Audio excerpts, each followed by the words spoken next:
Listen closely. Every relationship is built on one essential fuel, connection. Without connection, love cannot breathe. Without connection, commitment cannot thrive. And when someone carries an avoidant attachment style, they struggle to give that connection fully. They guard their heart, they build walls, they keep space. Now here's the truth: that dynamic can only end in two ways. The first way is growth. The avoidant finally recognizes that running, hiding, and numbing themselves only leads to emptiness. They make the courageous decision to lean into vulnerability, to risk being seen, to open the heart and allow intimacy to exist. That's when transformation happens and a new, deeper love is born. The second way is separation. Because if one partner keeps chasing connection and the other keeps avoiding it, the cycle becomes toxic. Eventually, the tension is unbearable and the relationship collapses under the weight of unmet needs. There is no middle ground. Why? Because human beings cannot thrive in half-hearted love. You cannot starve intimacy and expect passion to survive. You cannot live behind walls and call it a partnership. So the question isn't, will it end? The question is, how will it end? Will it end in breakthrough or in breakdown? If you are in an avoidant relationship, remember this: pain is the signal for growth.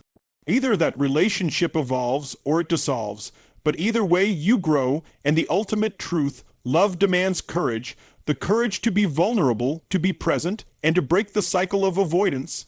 Because when you finally step into connection, you don't just change your relationship, you change your life. Emotional distance becomes unsustainable.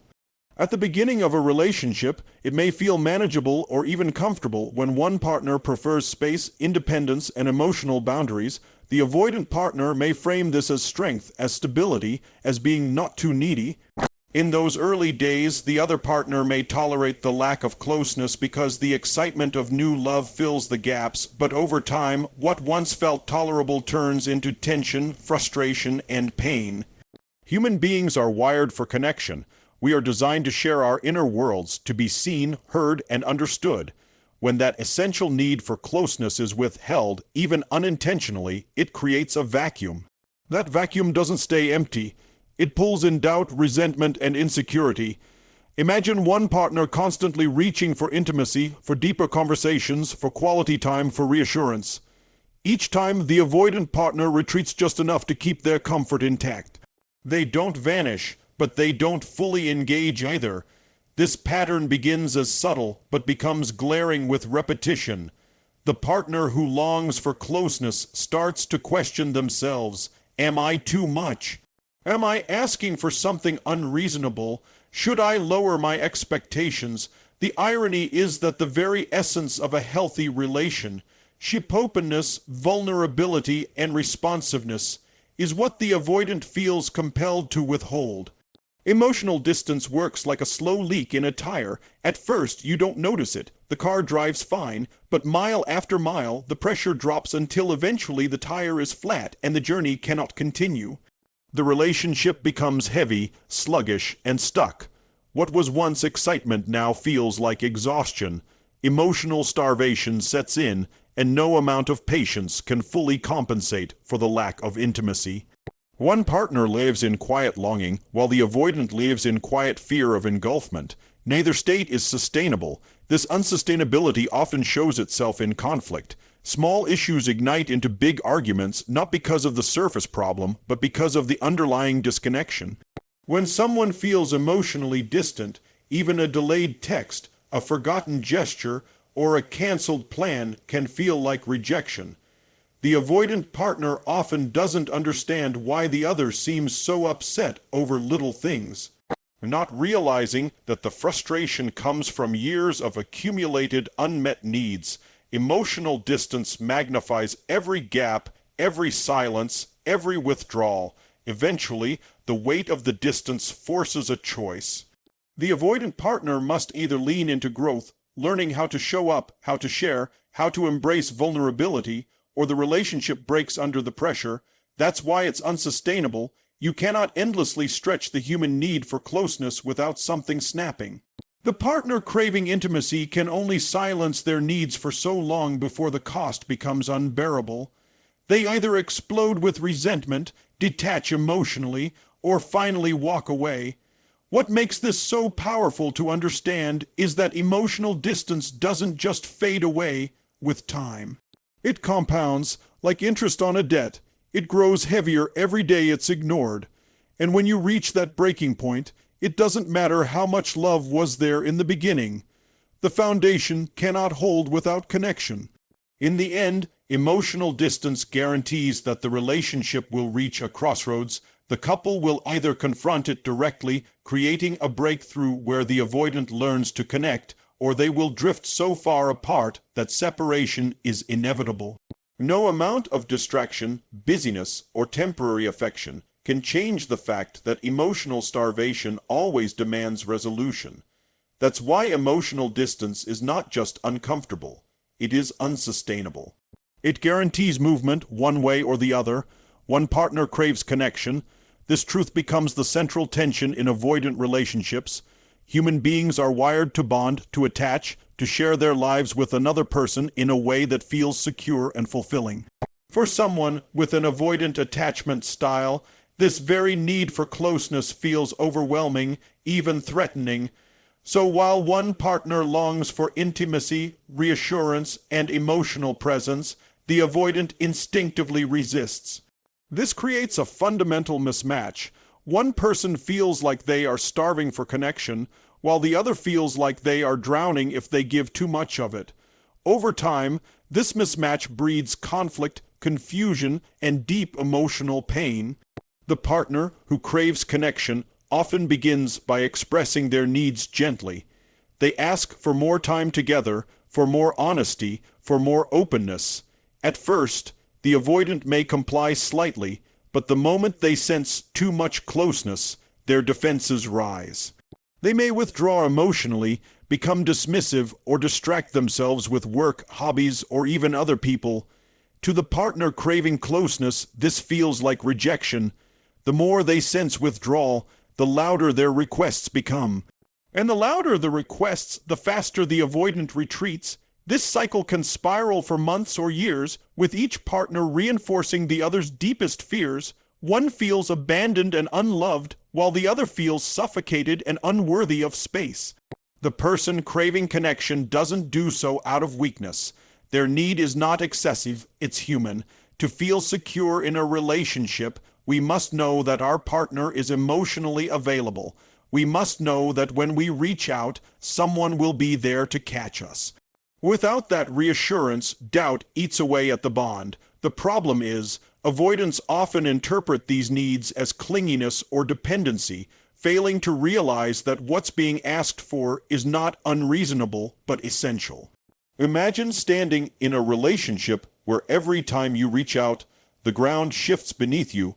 Sometimes your partner is present, but other times they vanish into silence or detachment.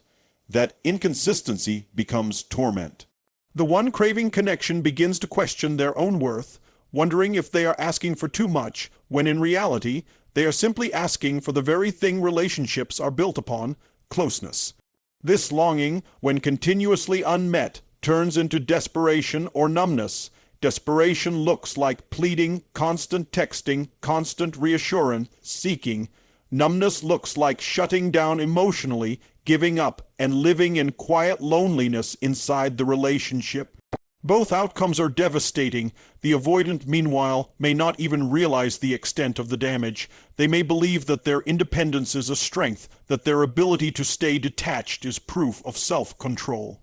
Yet, in protecting themselves from perceived engulfment, they are unintentionally starving their partner of love, and love cannot survive without nourishment. This tension always reaches a breaking point. The partner craving connection eventually faces a decision: continue sacrificing their emotional needs to maintain the relationship, or step away to preserve their self-worth. Some stay far longer than they should, hoping the avoidant will change. Others eventually leave, realizing that their longing for closeness will never be met in this dynamic. Either way, the clash between the need for connection and the fear of intimacy ensures that the relationship cannot remain stable forever. It either transforms through growth or it collapses, At its core, this keynote reveals a universal law of relationships. You cannot suppress fundamental human needs without consequence. One partner's craving for connection is not optional, it is the very heartbeat of the bond. Without it, the relationship cannot sustain itself, no matter how much love or history is shared. The tension between longing and avoidance will always demand resolution, and until it is addressed, the relationship remains on a path toward either breakthrough or heartbreak. Avoidance leads to stagnation. A relationship is a living thing. It grows, evolves, and deepens as the people inside it choose to nurture it. Growth requires vulnerability, and vulnerability requires risk. When one partner carries an avoidant attachment style, they often resist this process. They fear that opening up will mean losing themselves, that sharing their inner world will make them weak, or that depending on someone will lead to disappointment. So they hold back. They keep emotions tucked away, they avoid difficult conversations, and they build a wall around their heart. At first, this distance may not seem like a problem. The relationship can function on routine, shared activities, and surface-level interactions. But beneath the surface, nothing is moving forward. Without emotional risk, there is no deeper bond. Without vulnerability, there is no intimacy. The relationship becomes stuck in place, slowly suffocating under its own limitations. Stagnation is subtle at first. Days turn into weeks and weeks into months, where the couple never truly confronts challenges or celebrates growth.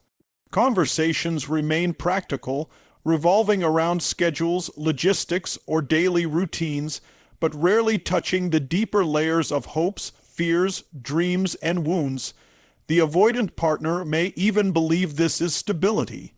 They may think that avoiding conflict and avoiding vulnerability is what keeps things smooth.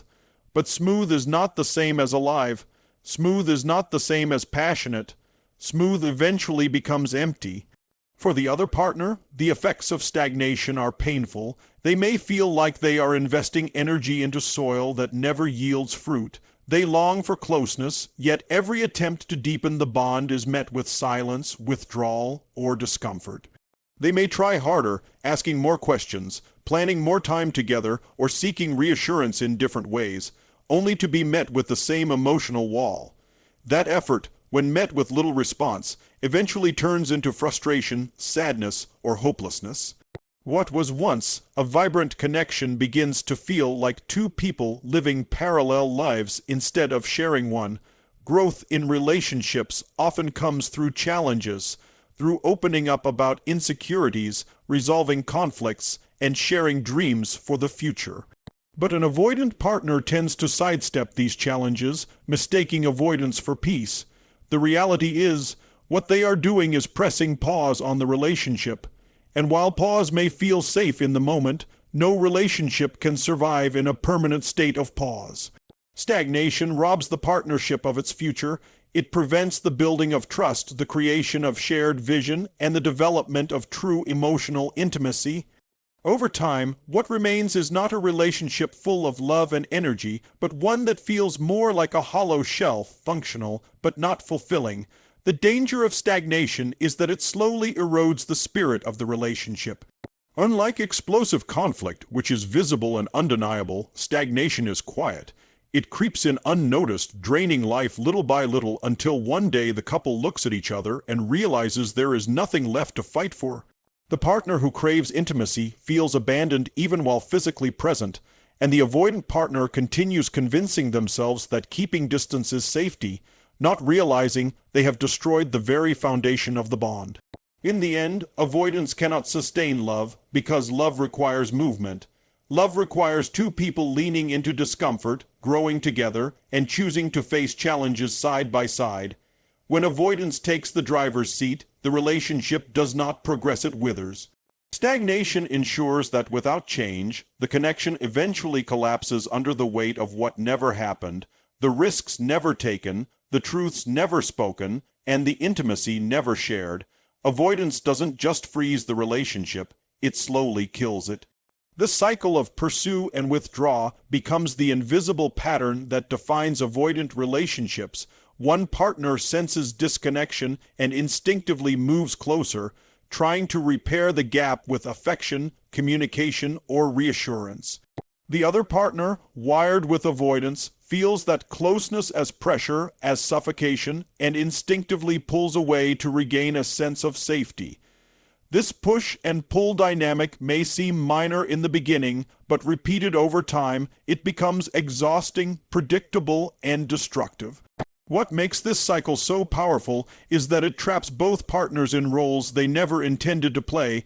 One becomes the pursuer, always chasing, questioning, and pleading for attention. The other becomes the withdrawer, always retreating, protecting, and hiding. Neither role brings happiness, but both feel powerless to escape. When the pursuer reaches out, it usually comes from a place of love. They want to connect, to resolve, to feel close again. Yet to the avoidant, those efforts feel invasive, like demands they cannot meet. Their withdrawal, though often unconscious, signals rejection to the pursuer. This rejection then fuels the pursuer's anxiety, making them chase harder. They may text more, call more, or demand clarity. In turn, the avoidant feels overwhelmed and shuts down further. The harder one chases, the faster the other runs. This loop continues until both are drained, frustrated, and questioning whether love is even possible in such conditions. The cycle thrives on misunderstanding. The pursuer believes that if they just try harder, love will return. The avoidant believes that if they just create more distance, peace will return, but both are wrong. The more the pursuer pushes, the more they drive their partner away. The more the avoidant withdraws, the more they ignite panic and insecurity in their partner. What neither sees in the heat of the moment is that both are acting from fear. Fear of abandonment for the pursuer and fear of engulfment for the avoidant.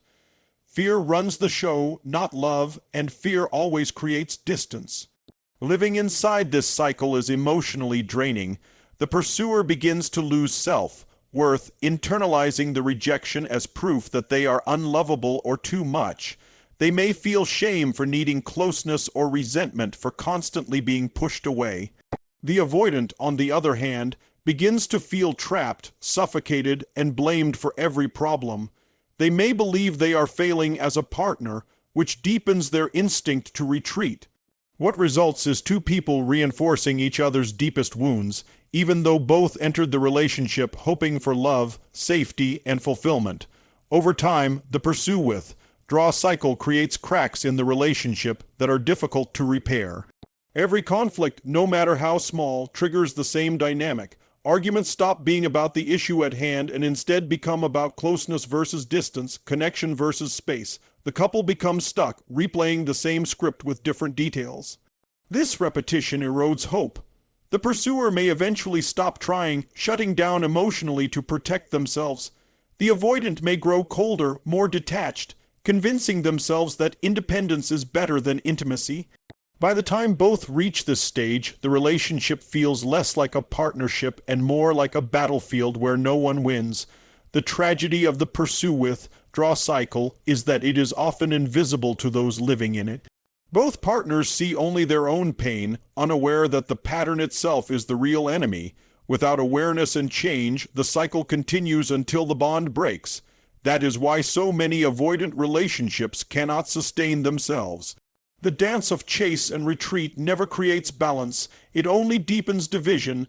In the end, unless both partners step outside of the pattern, choosing vulnerability over fear, the cycle becomes the silent force that ensures the relationship ends not with resolution, but with exhaustion.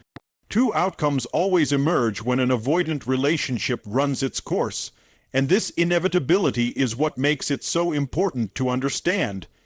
Either the avoidant partner learns to evolve and open themselves to intimacy, or the relationship eventually collapses. There is no permanent middle ground, because human beings cannot thrive in an emotional limbo where love is present but never fully expressed.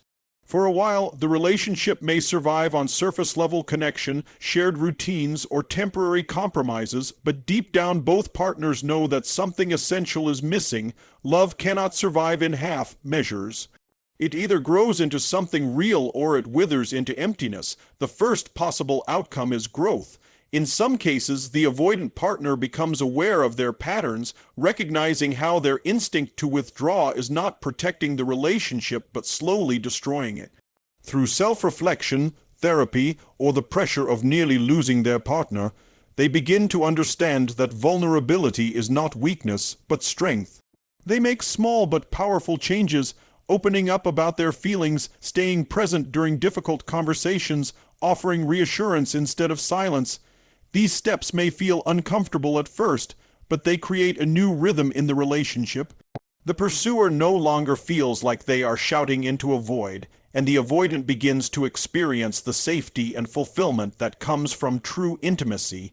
In this version of the story, the relationship doesn't just survive, it transforms.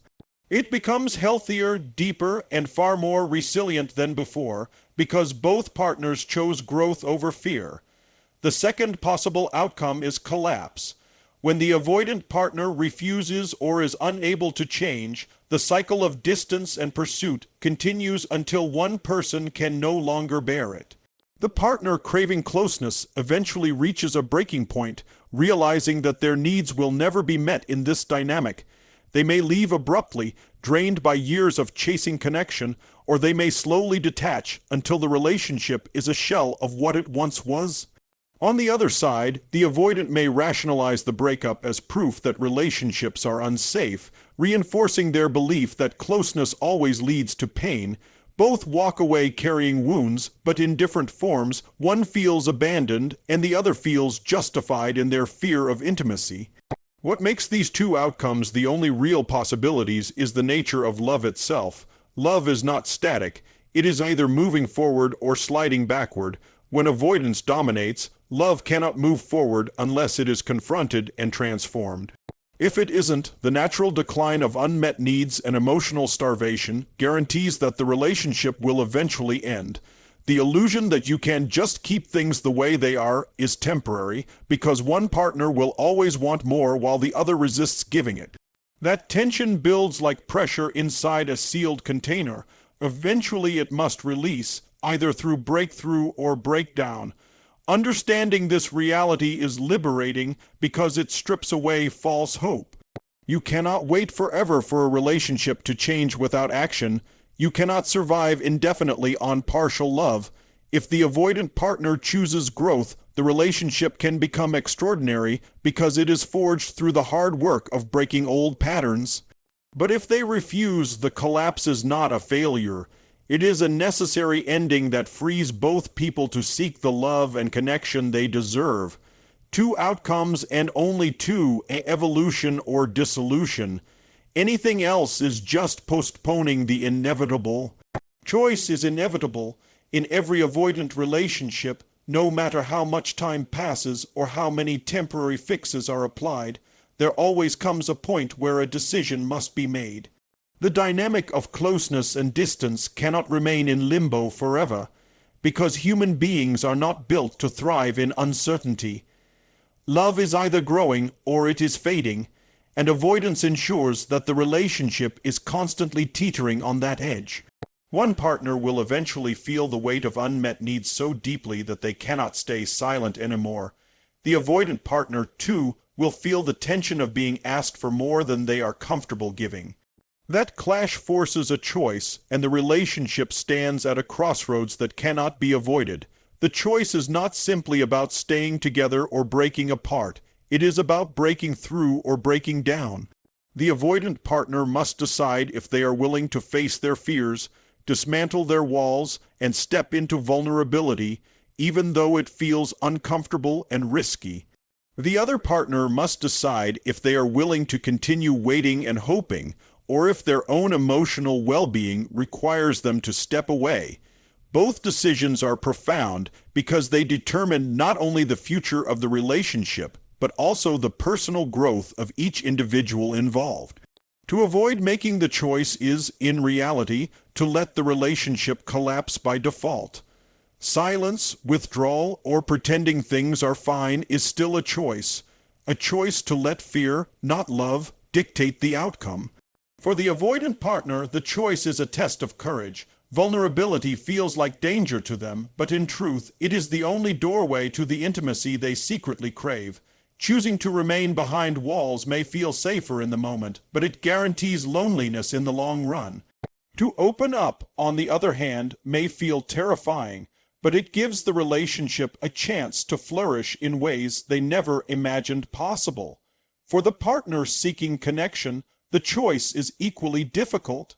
They must decide how long they are willing to endure the cycle of pursuit and withdrawal, and whether holding on aligns with their self-respect and emotional needs. Staying without change means sacrificing parts of themselves. Leaving means facing grief but also reclaiming freedom. Choice is inevitable because love demands clarity. A relationship cannot remain in a constant state of almost close, almost committed, almost fulfilling. Eventually, the pressure of longing and distance will force action. Sometimes this choice comes during a breaking point, an explosive fight, a moment of betrayal, or a deep realization that nothing is changing. Other times it arrives quietly in the stillness of a heart that knows it can no longer carry the weight of unmet needs. But one way or another, the choice arrives. What makes this inevitability so powerful is that it brings truth to the surface. Pretending the relationship can survive indefinitely without intimacy is an illusion. The truth is that avoidance demands resolution, and the choice is the resolution. Grow or go. Open up or walk away. Step into vulnerability or step into separation. There are only these two paths, and the longer a couple delays making the choice, the more pain they accumulate. In the end, the inevitability of choice is not a curse but a gift. It forces honesty, it demands growth, and it ensures that no one stays forever in a relationship that does not meet their deepest needs.